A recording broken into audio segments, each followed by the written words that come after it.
So, how many of you guys actually have used smart objects before?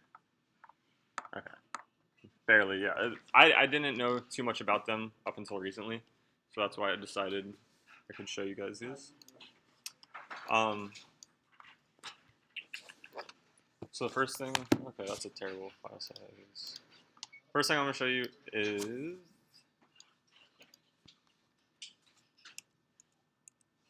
that's weird.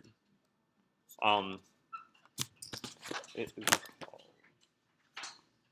like uh, images retaining their quality when scaling.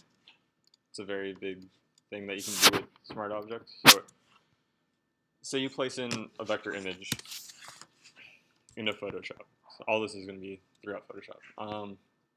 You see it in the corner down here. It's got the little icon next to the layer. That means it's a smart object. So, in a sense, you can scale it as far down as you want, and then if you scale it back up, it'll still be the full quality.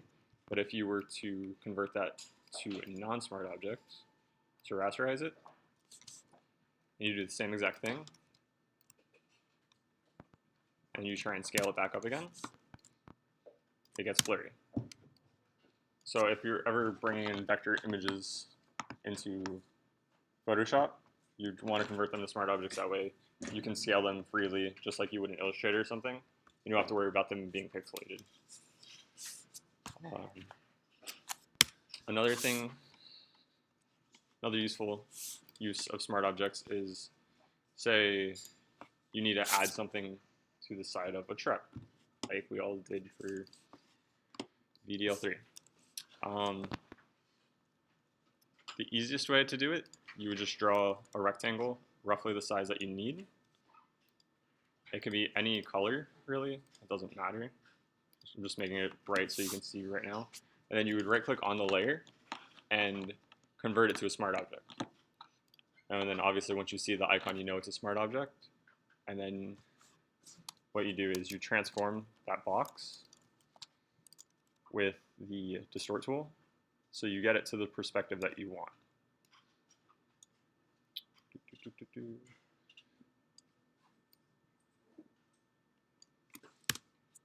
So right now it doesn't really look like anything except the pink square on the side of that. But what you do, you double click on the thumbnail and it opens up that same pink square, but in its like own file.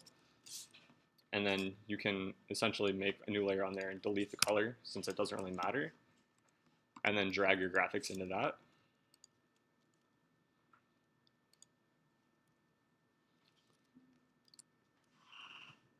So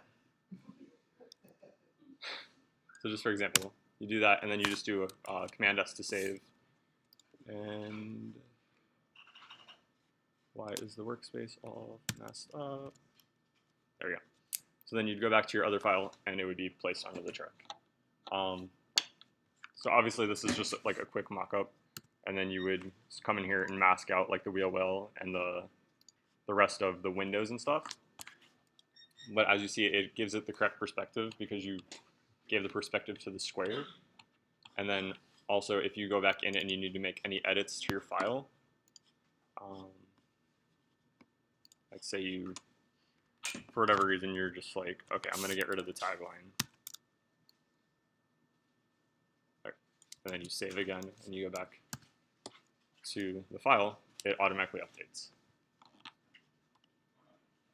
So perspective is another way to use smart objects.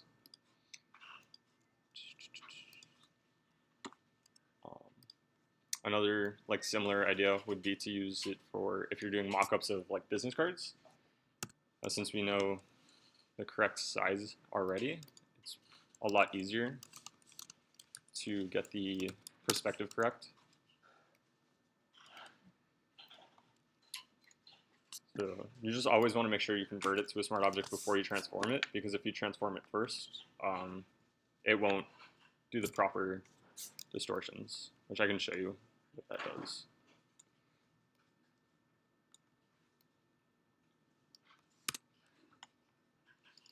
So in this case, this is the one that is already a smart object.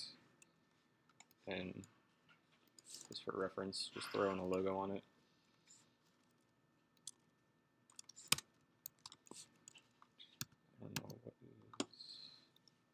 and as you see it adds it onto there. The angle of this business card is kind of weird, so the image gets a little distorted. And then another way to make it a little more realistic is you'd add like a multiply effect or something to show the texture of the paper coming through. In the same case, you can duplicate that smart object. So here, you can either just drag it down to the new layer, or do Command J to duplicate that.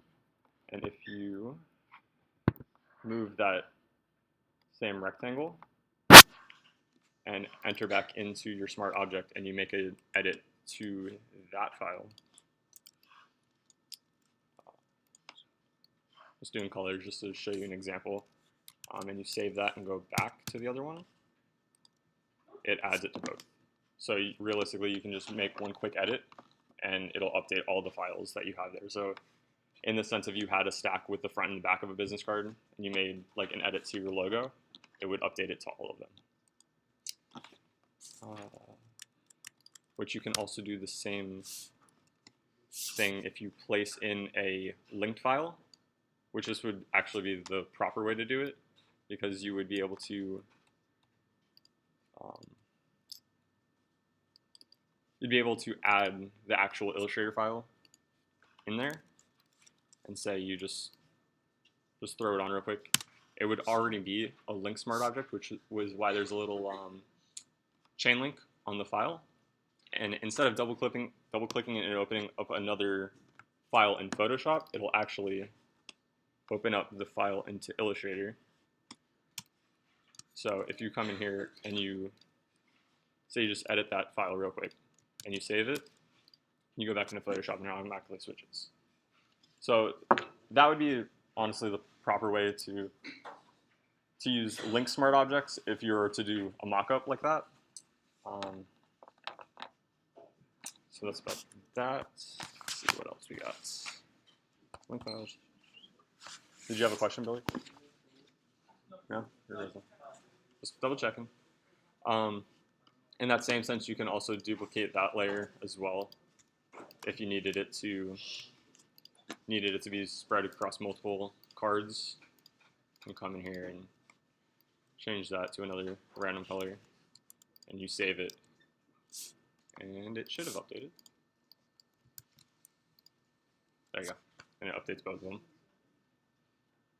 So if you had a business card and you use smart objects to link both the logo on the card and then you have your type, you don't have to worry about updating everything on the card individually.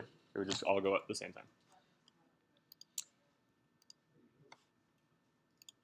So I understand these are really quick examples. The workshops tend to go a lot longer, but it's a pretty basic idea, but not too many people use it properly. And I just figured I would let you guys know, especially with getting this late into the years of school, it might help.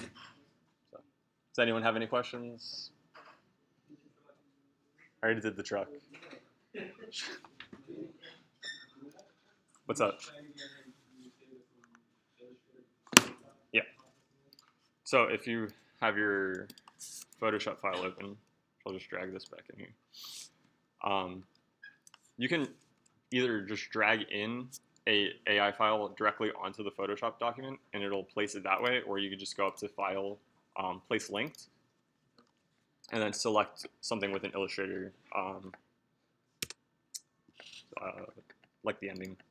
When you save that on the thumbnail, it'll show the link panel. I don't know why this projector's cutting off everything, but you can see it down there. And when you double click on that, it opens it up in Illustrator or wherever you're linking it from. So, that's it.